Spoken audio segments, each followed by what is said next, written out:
The Supreme Court chamber fell silent as Representative Jasmine Crockett stood before the bench, her navy blue suit crisp against the rich mahogany wood of the podium. The bright lights overhead seemed to intensify as she prepared to present her arguments on a critical voting rights case that could affect millions of Americans. Just moments earlier, the unthinkable happened. Justice Clarence Thomas, known for his usual silence during oral arguments, leaned forward, his face displaying a rare smirk. His deep voice carried through the chamber like thunder. "Congresswoman Crockett, I've reviewed your legal background. For someone who claims to be fighting for voting rights, your understanding of constitutional law seems elementary at best." Gasps echoed through the chamber. Orders frantically scribbled notes. The other justices shifted uncomfortably in their seats. Thomas continued, his voice dripping with dismissal. "Perhaps you should review basic legal principles before bringing arguments to the highest court in the land."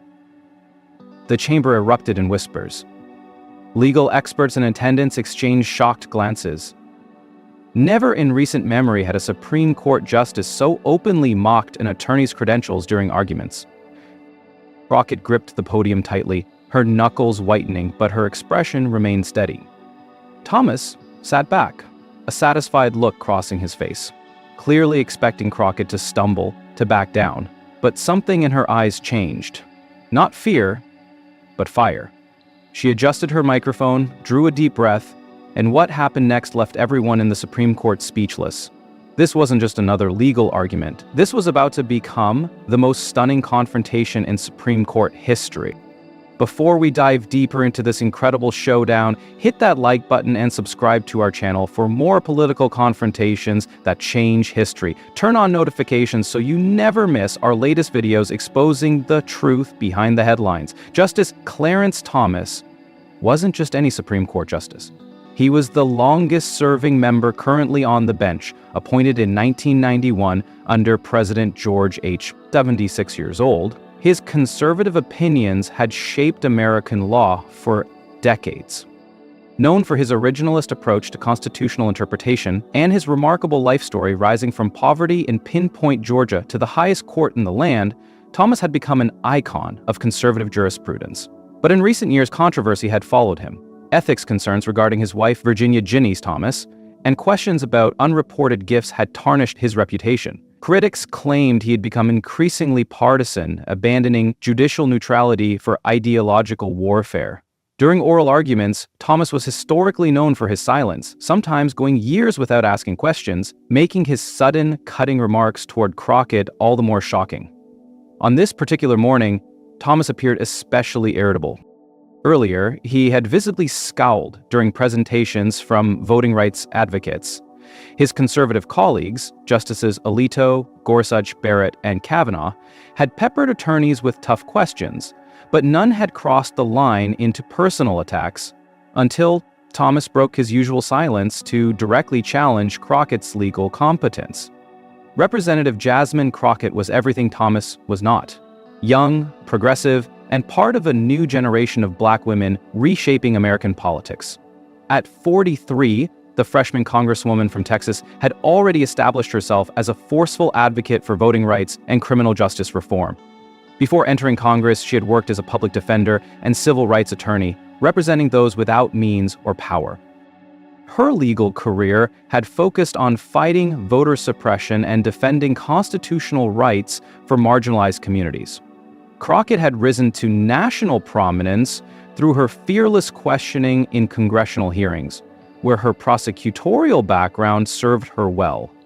Her no-nonsense approach and ability to break down complex legal issues into accessible language had made her a social media sensation and darling of the progressive movement. She had been invited to argue this particular case because of her expertise in voting rights, an area where she'd won significant victories in lower courts.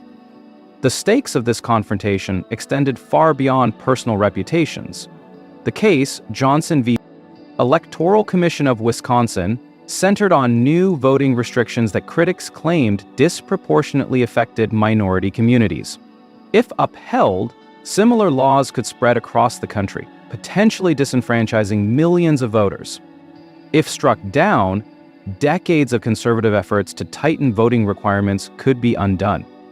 The courtroom was packed with civil rights leaders, politicians, and media. CNN, MSNBC, and Fox News all had reporters present, recognizing the case's significance. Outside, protesters from both sides gathered on the Supreme Court steps, their chants occasionally audible inside the chamber. For Thomas, this case represented a chance to cement his conservative legacy on voting rights.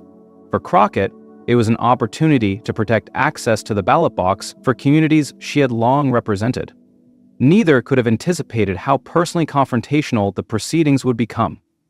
As tension filled the air, court observers noticed something unusual.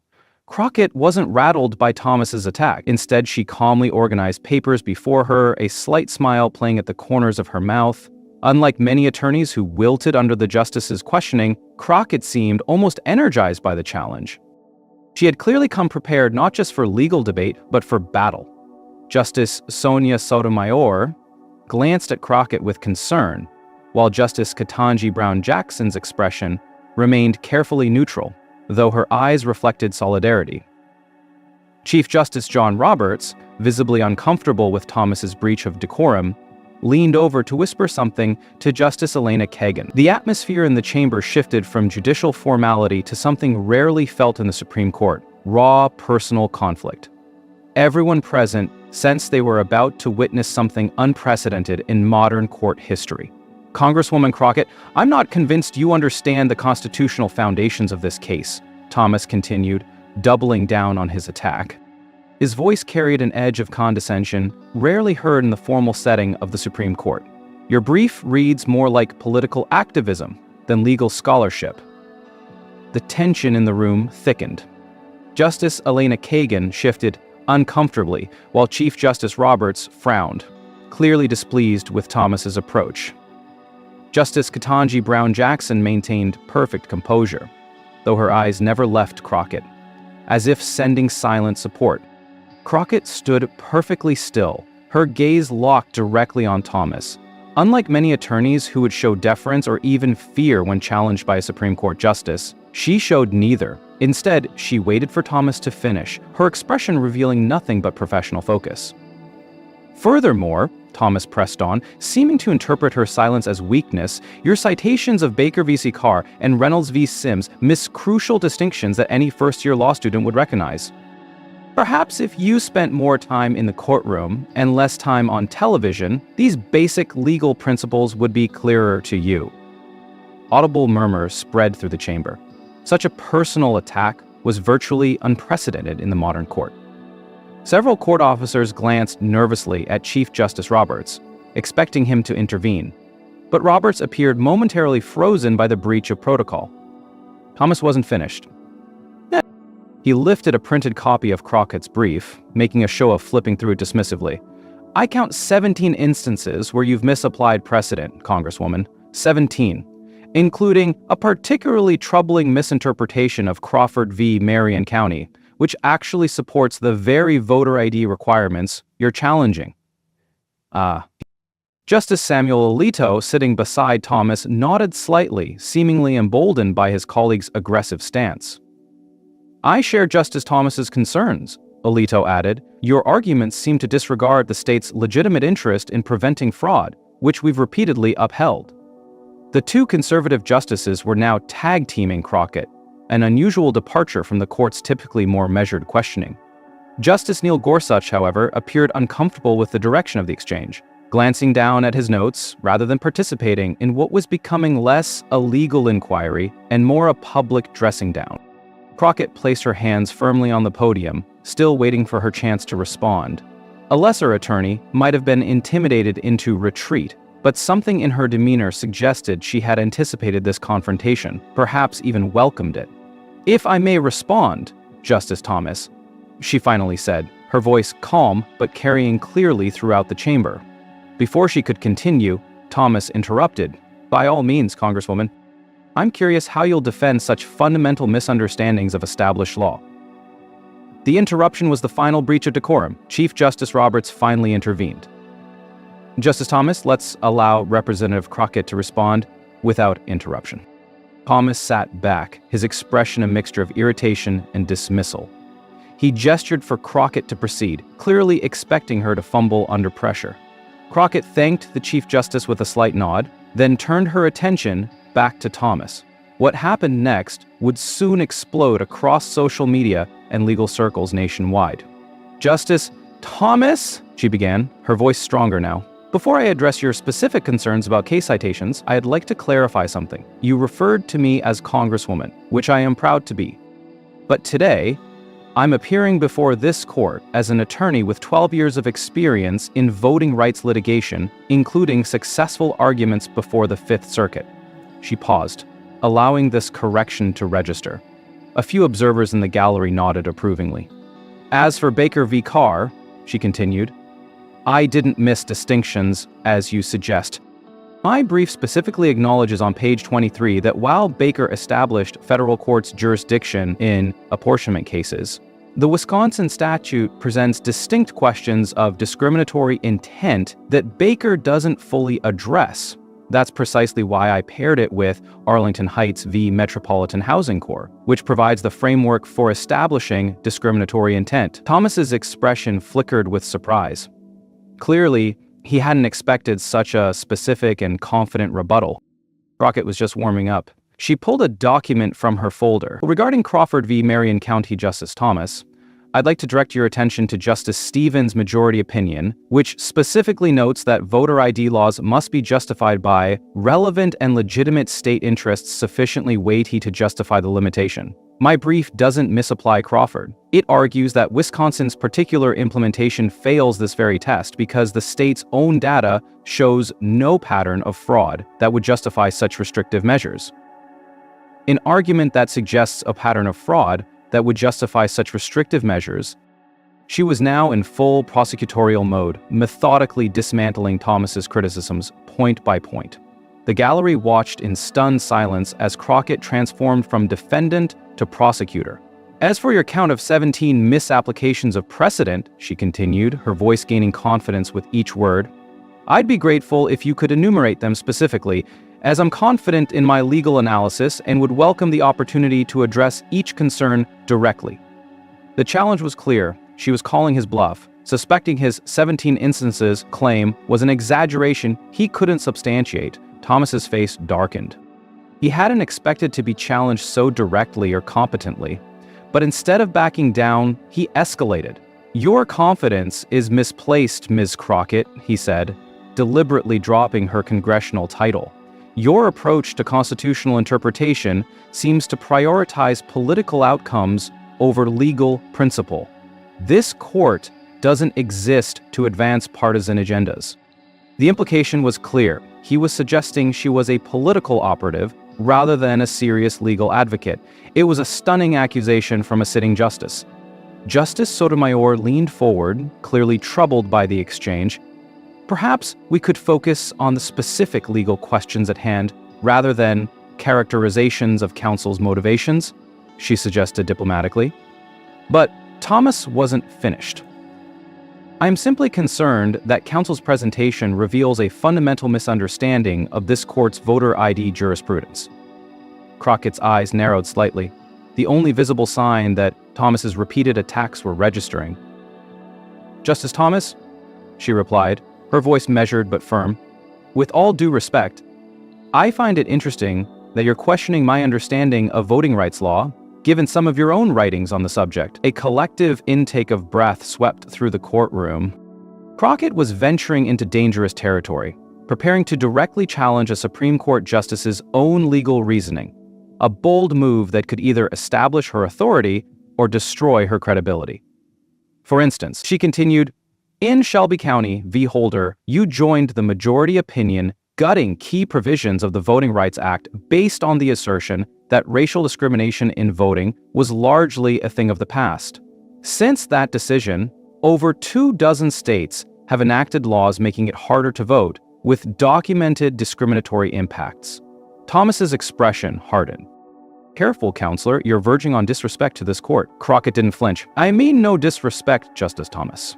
I'm simply establishing that legal interpretations, even those from this esteemed court, can sometimes fail to anticipate real-world consequences.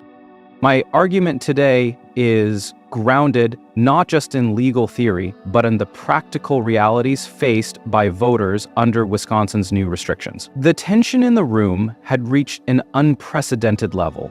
Legal observers exchanged glances, recognizing they were witnessing a historic confrontation.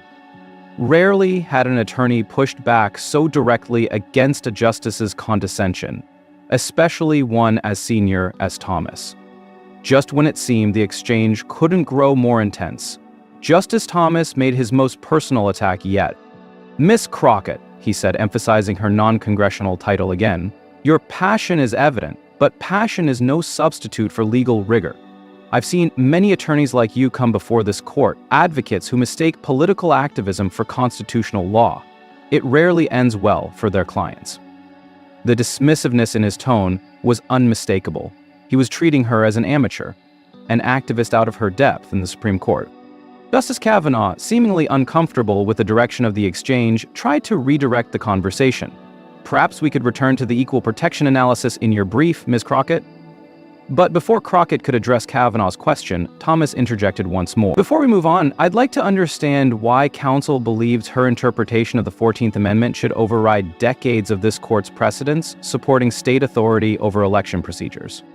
It was a loaded question, implying that Crockett was dismissing established law. The room grew quiet, all eyes on Crockett as she prepared to respond to this escalating barrage of challenges. What no one in the chamber knew was that Crockett had anticipated this line of attack. For weeks, she had studied Thomas's voting rights opinions, prepared for his skepticism, and developed responses to his likely criticisms. She had also done something few attorneys thought to do, researched Thomas's own early career, looking for potential vulnerabilities in his legal background. As she organized her thoughts, preparing to deliver what would become the most viral Supreme Court response in modern history, a slight smile crossed her face. The expression caught Thomas off guard. It wasn't the reaction of someone on the defensive, but rather someone about to go on the attack. "Justice Thomas," she began, her voice calm but resonant, "before I address your question about the 14th Amendment, I think it's important to clear the air about something." She paused, making direct eye contact with Thomas, who raised an eyebrow in response. "You've questioned my legal competence repeatedly during these proceedings, suggesting I'm merely an activist misapplying the law. I find that characterization both inaccurate and ironic, coming from you specifically." The chamber went completely silent. Even the court reporters seemed to freeze momentarily. Crockett was setting the stage for something unprecedented, a counterattack that would fundamentally alter the dynamics of the hearing and send shockwaves through the legal world. "Justice Thomas," Crockett continued, her voice clear and steady, "since you've chosen to make my legal credentials an issue in these proceedings, I'd like to address that directly before returning to the constitutional questions." She straightened a document on the podium before her, her movements deliberate and confident. The entire courtroom remained utterly silent, the tension almost palpable. "You suggested I lack the legal rigor necessary for arguments before this court. Let me share some relevant facts. I graduated cum laude from the University of Houston Law Center. I've successfully argued 17 voting rights cases in federal courts, winning 14 of them. I've authored 3 amicus briefs for Supreme Court cases that were cited in the majority opinions."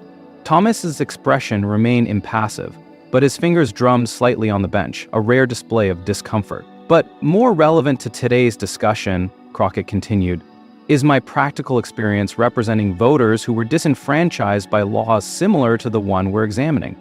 Unlike theoretical discussions of voter fraud, I've personally documented hundreds of legitimate voters, many elderly, disabled, or minorities, who were turned away from polls despite their eligibility." She was establishing her authority not just through credentials, but through direct experience with the issues at hand. Several justices, including Kagan and Jackson, nodded almost imperceptibly.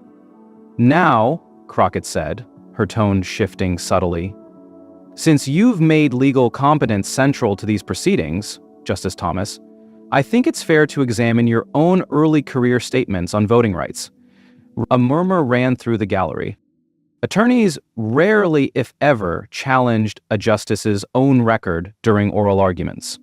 Chief Justice Roberts leaned forward, clearly concerned about where this was heading, but Crockett continued before he could intervene. In 1981, while serving as Assistant Secretary for Civil Rights in the Department of Education, you gave an interview to the Washington Post where you expressed skepticism about the Voting Rights Act's continued necessity. You stated, and I quote, "The concerns of the 60S have largely disappeared."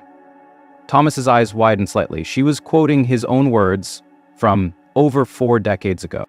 Later that year, Crockett pressed on, as chairman of the EEOC, you wrote in a memo to the Reagan administration that voting rights legislation represented intrusive federal oversight. Yet in the decade that followed, federal courts documented over 175 instances of voting discrimination that would have gone unaddressed without the very protections you dismissed as unnecessary. The courtroom remained eerily silent. Crockett was doing something unprecedented, using a justice's own historical statements to challenge his authority on the very subject under discussion. "I raise this history not to be disrespectful," Crockett said, her tone professional rather than accusatory, "but to highlight a pattern relevant to today's case.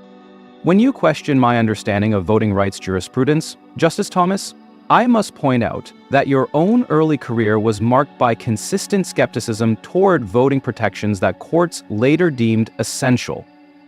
Thomas's face had darkened considerably. Justice Alito leaned over to whisper something to him, but Thomas shook his head slightly, his eyes never leaving Crockett. "Furthermore," she continued, "your majority opinion in Brnovich v. Abernaret, the Democratic National Committee fundamentally weakened Section 2 of the Voting Rights Act by creating new extra-extensual limitations that Congress never intended. With respect, Justice Thomas, this reading of the VRA contradicted decades of precedent and the clear legislative history of the 1982 A amendments." She was now directly challenging Thomas's judicial reasoning, something few attorneys would dare to do. "So when you suggest I'm misapplying precedent," Crockett said, her voice gaining strength, "I must ask, which precedent? The original understanding of the VRA as a broad protection against discriminatory voting practices, or your court's increasingly narrow reinterpretations that have stripped the law of its practical effect?" Justice Sotomayor seemed to suppress a smile, while Justice Jackson maintained her professional composure, though her eyes revealed approval of Crockett's bold approach. Thomas finally spoke, his voice tight with controlled anger. "Counsel, this court isn't on trial here. Your attempt to deflect from the weaknesses in your own arguments by attacking the court is inappropriate and unpersuasive." It was the moment Crockett had been waiting for. Her expression remained perfectly composed as she delivered the response that would soon go viral across the nation. "Justice Thomas," she said, "I'm not attacking the court. I'm simply noting that legal interpretation isn't immune from scrutiny, yours or mine. You questioned my competence and suggested I was an activist masquerading as an attorney. I'm responding with factual evidence about our respective approaches to voting rights law." She paused, then delivered the line that would be quoted in every major newspaper the next day.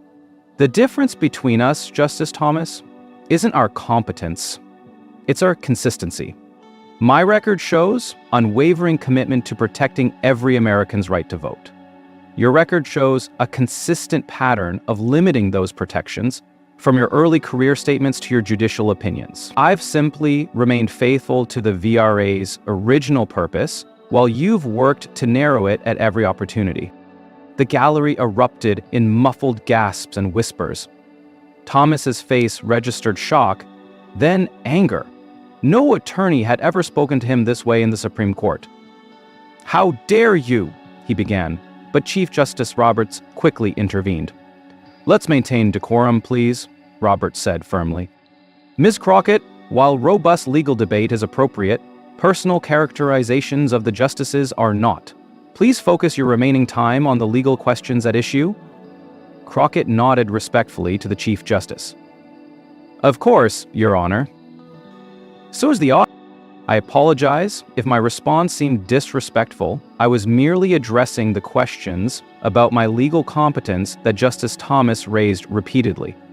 The subtle reminder that Thomas had initiated the personal attacks wasn't lost on anyone in the chamber. Several legal reporters were already slipping out to file breaking news stories about the extraordinary exchange.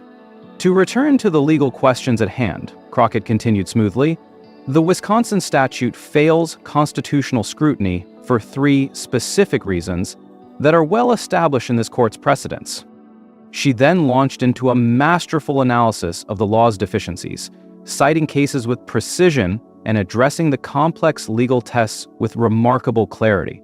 The contrast between her now strictly legal presentation and Thomas's earlier personal attacks couldn't have been more striking. As she spoke, the other justices began engaging with her arguments on their merits. Justice Barrett asked about the standard of review, while Justice Kagan explored the evidence of disparate impact. Even Justice Gorsuch, typically skeptical of voting rights claims, asked thoughtful questions about the state's implementation timeline. Thomas, however, remained conspicuously silent, his earlier aggression replaced by tight-lipped attention. The dynamic in the courtroom had shifted dramatically. Crockett was no longer on the defensive, but was confidently leading a sophisticated legal discussion with the nation's highest court.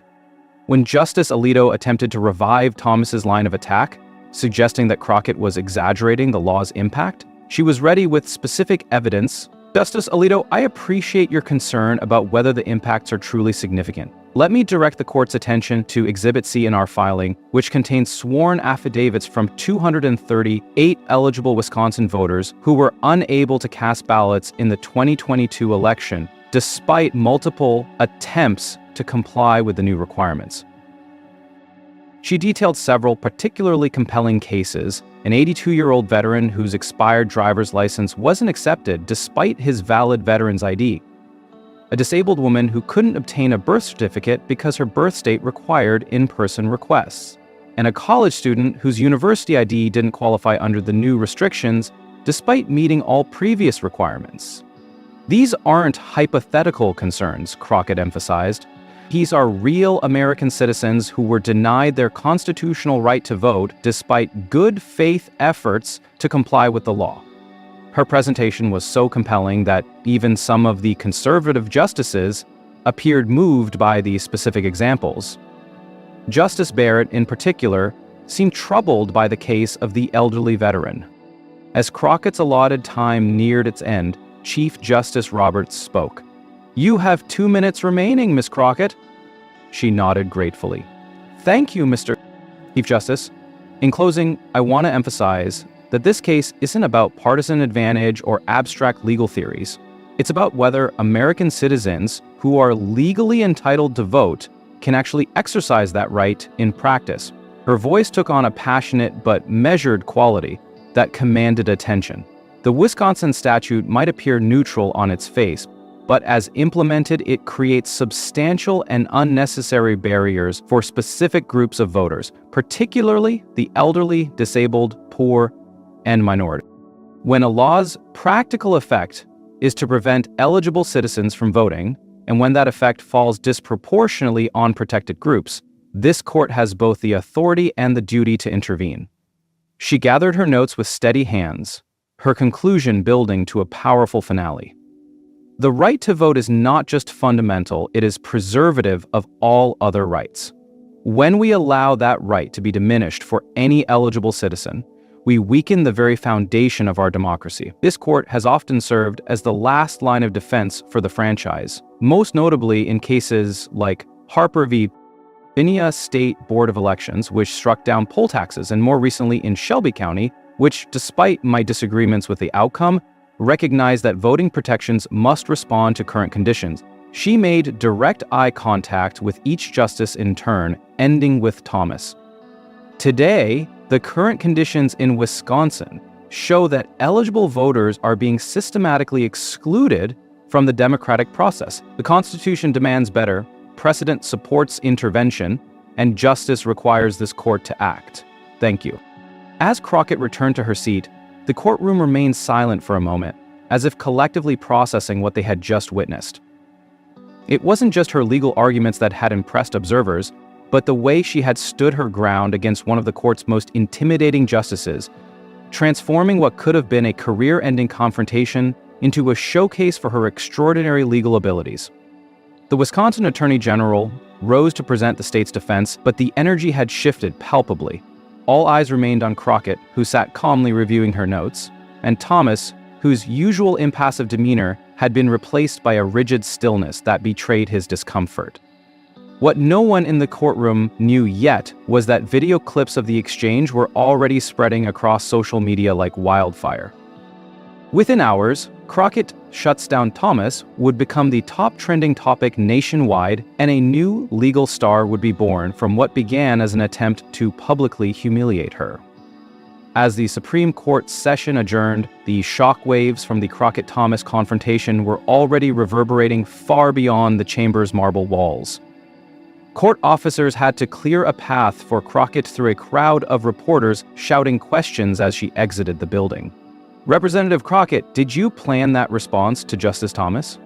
Congresswoman, what made you challenge Thomas's record directly? Maintaining her professional composure, Crockett offered only a brief statement. I came to argue the constitutional merits of this case, which affects millions of Americans' fundamental right to vote.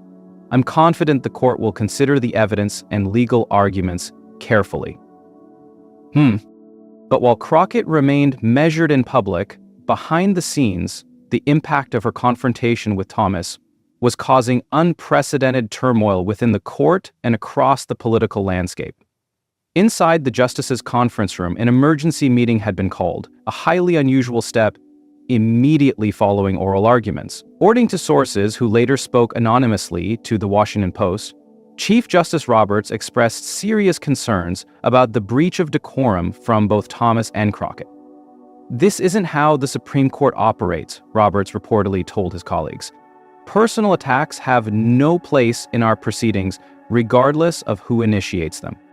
Justice Sotomayor allegedly defended Crockett's response, pointing out that Thomas had repeatedly questioned her competence before she pushed back. What was she supposed to do? Sotomayor asked. Continue to accept public belittling of her credentials and expertise? Thomas himself remained largely silent during the meeting, though sources claimed he was visibly upset by the exchange. Justice Alito reportedly defended his colleague, suggesting Crockett had shown disrespect to the court, while Justice Kagan countered that respect must flow in both directions. Outside the court, the confrontation ignited a firestorm across traditional and social media.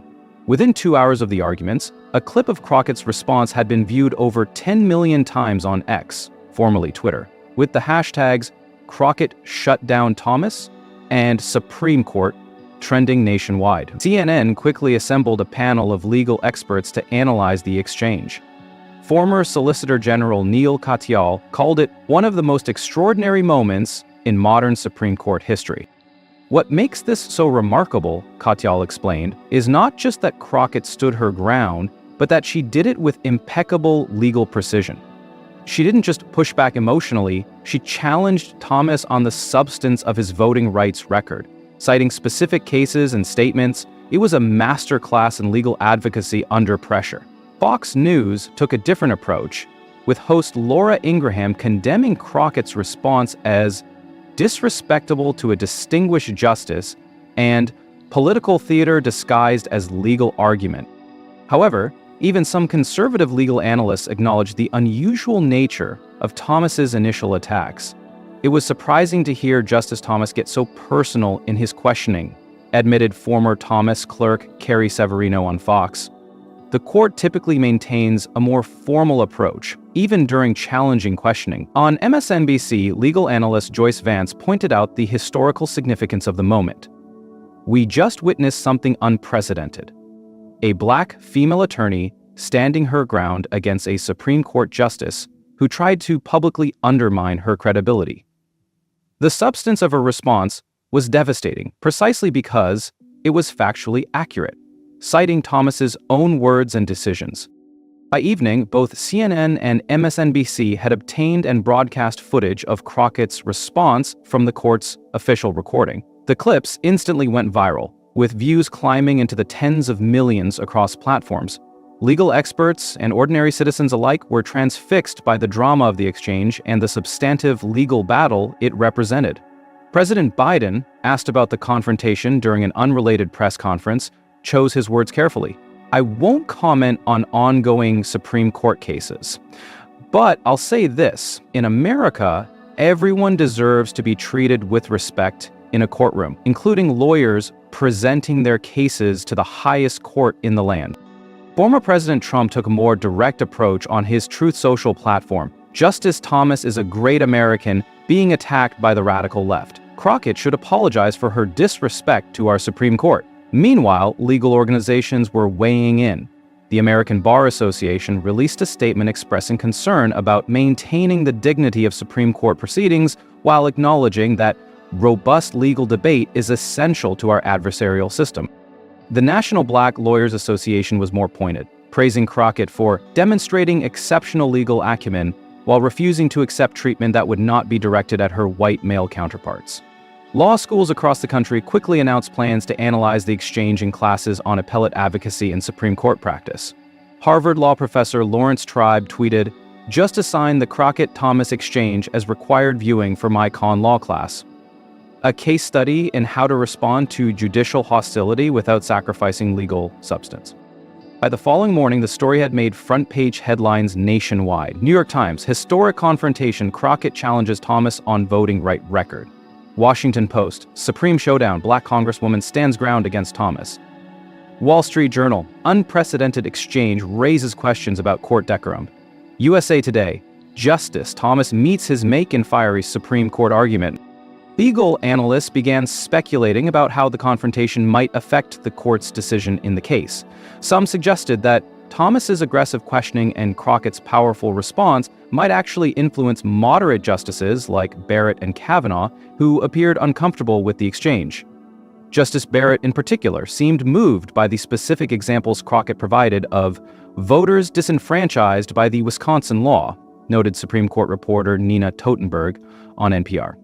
The personal nature of the Thomas-Crockett confrontation might have inadvertently highlighted the real-world implications of this case in a way that abstract legal arguments couldn't. 3 days after the arguments, the controversy escalated when the New Yorker published a detailed profile of Crockett, revealing that she had meticulously prepared for potential attacks on her credentials.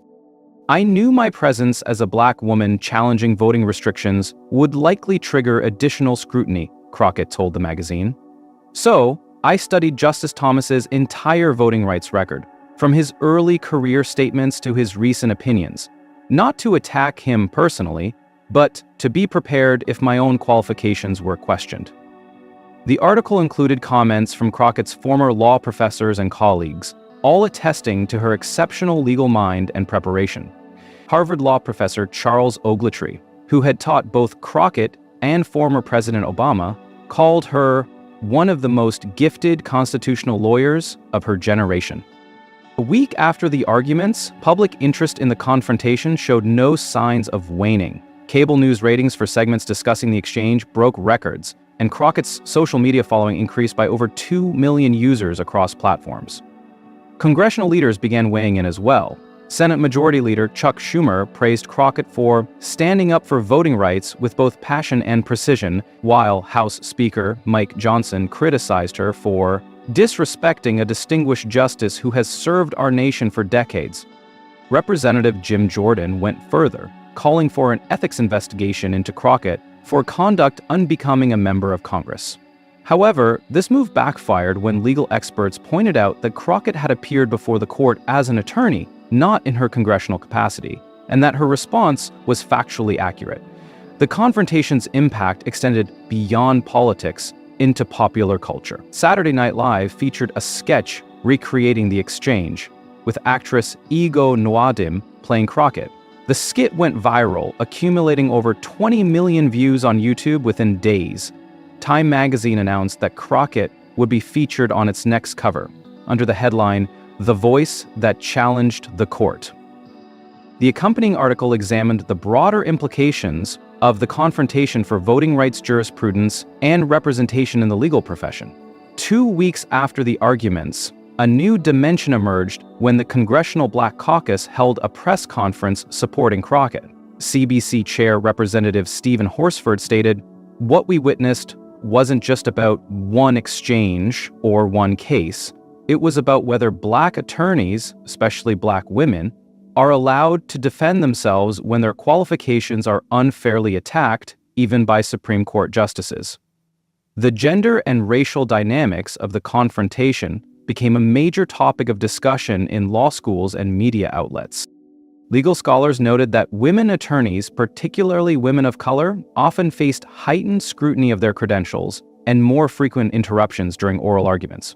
What made Crockett's response so powerful wasn't just what she said, but that she refused to accept treatment that male attorneys rarely experience, explained Georgetown law professor Paul Butler on CNN. She demonstrated that standing your ground can be done professionally and effectively. As the weeks passed and the court deliberated on the case, speculation grew about how the confrontation might influence the eventual ruling. Court watchers noted that during subsequent oral arguments in unrelated cases, Thomas had been unusually subdued, asking fewer questions and avoiding confrontational tones with attorneys. Meanwhile, Crockett returned to her congressional duties, but found herself in unprecedented demand as a speaker at law schools and bar associations. She maintained a careful balance, never discussing the pending case itself, but addressing broader themes of voting rights and advocacy. "The fundamental question before the court isn't about me or any individual justice," she told graduates at Howard University Law School. "It's whether our Constitution's promises extend to every eligible voter, regardless of race, income, or zip code. That's the only question that matters." Behind the scenes, sources close to the court reported that the justices were deeply divided on the Wisconsin case. The liberal justices, Sotomayor, Kagan, and Jackson, were reportedly writing a strong opinion supporting Crockett's position, while Thomas and Alito were crafting an equally forceful dissent. The key votes, as often happened in closely divided cases, appeared to be Justices Barrett, Kavanaugh, and Roberts. According to court insiders who spoke anonymously to CNN, Barrett in particular had been researching the specific examples Crockett had presented of voters disenfranchised by the Wisconsin law. Finally, 4 months after the historic argument, the Supreme Court announced its decision.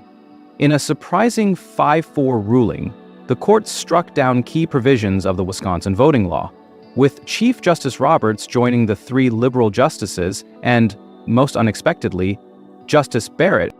Roberts' majority opinion avoided mentioning the confrontation between Thomas and Crockett, but cited extensively from her brief and oral argument. The opinion focused particularly on the severe and demonstrated burden the Wisconsin law placed on eligible voters who faced substantial obstacles obtaining the required documentation. When a state implements voting procedures that result in the disfranchisement of eligible citizens who are making good faith efforts to comply with the law, Roberts wrote, "The Constitution requires heightened scrutiny."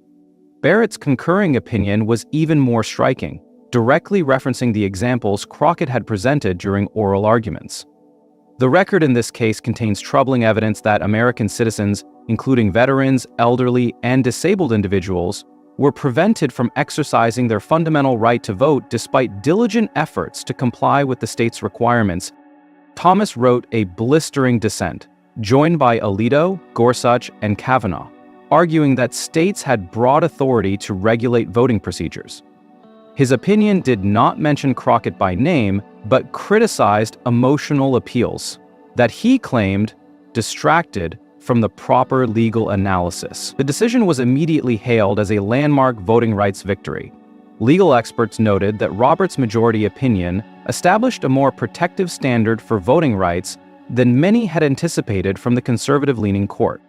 Harvard law professor Lawrence Tribe called it the most significant voting rights decision in a decade, adding that Crockett's extraordinary advocacy clearly influenced the outcome. When asked about the decision at a press conference, Crockett was characteristically measured. This ruling affirms a fundamental principle that the right to vote belongs to all eligible Americans, and unnecessary barriers to that right cannot stand. The real winners today are the thousands of Wisconsin voters who will now be able to make their voices heard. Privately, however, Sources close to Crockett said she was deeply moved by the court's decision, especially Barrett's concurrence, that directly referenced the individual voters whose stories she had shared. In legal circles, the confrontation and subsequent ruling became known as the Crockett effect, a recognition that powerful, fact-based advocacy could occasionally break through even the most entrenched judicial positions. Law schools began using recordings of the exchange to teach students about effective oral advocacy under pressure. The Georgetown Supreme Court Institute created a special program called Standing Your Ground, responding to judicial hostility, with Crockett as the inaugural speaker. For Justice Thomas, the confrontation marked a rare public relations setback in his long career. While he maintained his position on the court and his influence in conservative legal circles, media analyses noted that he asked significantly fewer questions during the following term and generally adopted a less confrontational approach with attorneys. 6 months after the ruling, Crockett announced she was establishing the Voting Rights Advocacy Initiative, a nonprofit organization dedicated to providing legal representation to voters facing disenfranchisement. The organization quickly attracted support from leading civil rights attorneys and substantial funding from progressive donors. The Crockett-Thomas confrontation ultimately transcended the specific case and individuals involved, becoming a cultural touchstone in discussions about power, respect, and representation in America's legal system. It demonstrated that even in the nation's highest court, speaking truth to power, when done with preparation, precision, and professionalism, could change not just a single case, but potentially the course of constitutional interpretation. 1 year later, reflecting on the exchange, during a rare interview with The New Yorker, Crockett offered perhaps the most insightful perspective on what had transpired. "That moment wasn't really about Justice Thomas or me as individuals," she said. "It was about whether our legal system truly allows all voices to be heard with equal respect." When I responded to Justice Thomas, I was thinking about every client I'd ever represented who felt powerless before the law. The elderly woman who couldn't get an ID because she was born at home in the segregated South, the disabled veteran who couldn't stand in line for hours to vote, the college student working 2 jobs who couldn't take time off to get a new qualifying ID. She paused before concluding, "In our system, no one, not even a Supreme Court justice, is above being respectfully challenged when the facts and law demand it." That's not disrespect. That's how justice works.